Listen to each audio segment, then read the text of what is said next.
Me, the VBK, and welcome back to the Bosses Clubhouse. What a beautiful family, the Obamas, Malia, Sasha, Michelle, and Barack. Well, right now, honey, Twitter is dragging the handsomeness off of Barack. Why?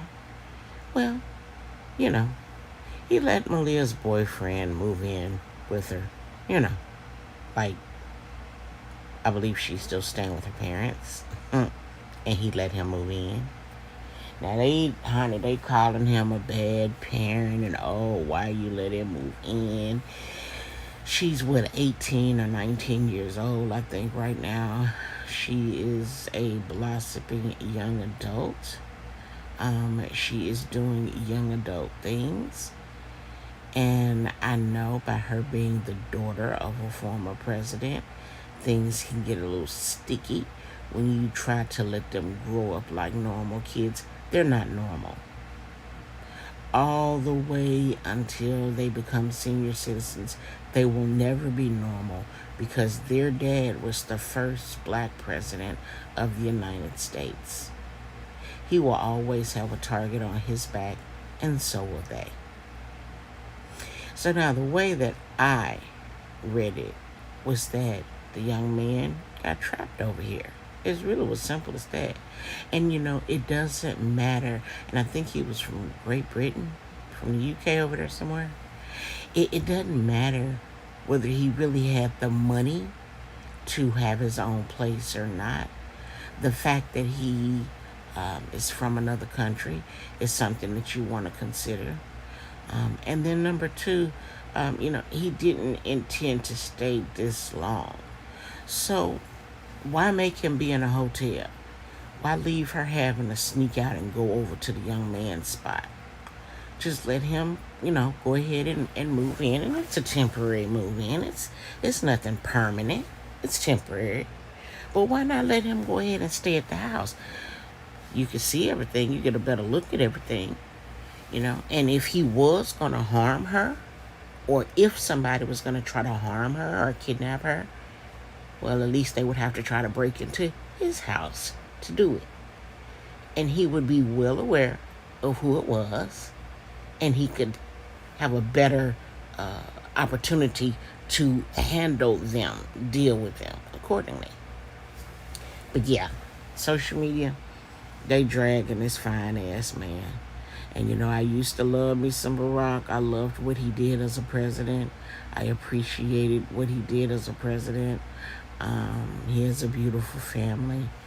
Unfortunately, he was hanging out over there. Well, I shouldn't say he was hanging out on the island, but he definitely had to award the Medal of Freedom to these people for the work, I guess you could say, they did. Or for their contribution to our country. So, anyway, him and Michelle will forever sit on a pedestal, I think, in the majority of the African American community's eyes. I think we hold them to a high standard. I think we do have them placed on a pedestal, but they are not as normal as we would like them to be. And that is something that he's going to have to deal with for the rest of his life, because he's paid as a president for the rest of his life. Yeah. Anyway, I love me some Barack. I love me some Michelle. And you know what? I think I'm kind of glad that Michelle didn't run for president now. See, back then, I was wanting Michelle to run against Hillary. I did not want her and Hillary to be together. I wanted them to be competitors. I wanted her to run against her and win. I wanted Michelle to be the first African American female president. Now, I know those are some big pants, some big bras to fill.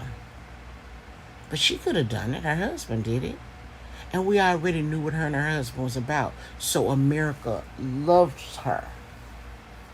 I don't think she would have had any problem winning. The problem would have actually come in after she won. Why? because that's when things get tricky.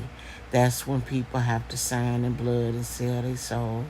That is when people find out you are not in control like you think you are. And that's where things would get sticky. There would be sacrifices that she would have to make. It would be things she would have to participate in that she may not feel that, that's her cup of tea. But the reality of it is, when you become president, you're not you're our president, but you're not working for us. If that makes sense.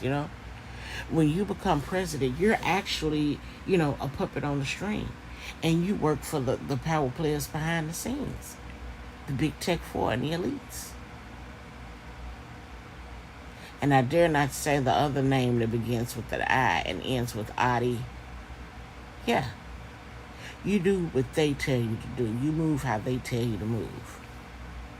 And I think with them having 2 girls, I think with him doing 8 years successfully without anyone attempting to assassinate him, I think he got in and got out clean and unscathed.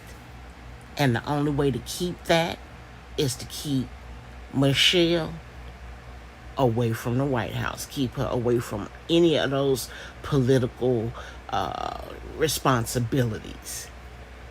Because once you get in there, you got to do everything they tell you to do. You got to go where they want you to go. The whole 9. And that just wasn't going to be the thing for her.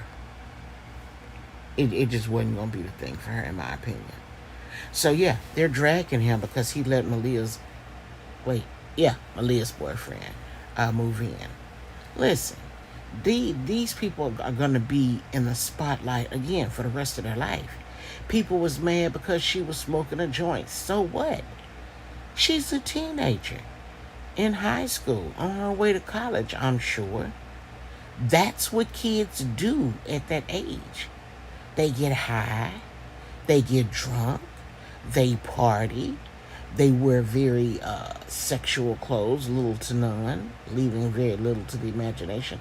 That is what teenagers do. You can't down him, blame him, or fault him for how his kids act, because I really do believe that he raised a good group of girls. And I think they're going to be respectful. I think they have a great relationship with their parents, but they are kids. And even though for the rest of their life, they're going to have to be very, very careful of who they interact with, who they get close to, who they allow them to get close to.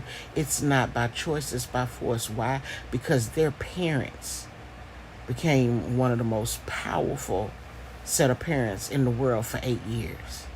And that will follow them for the rest of their life. Yeah.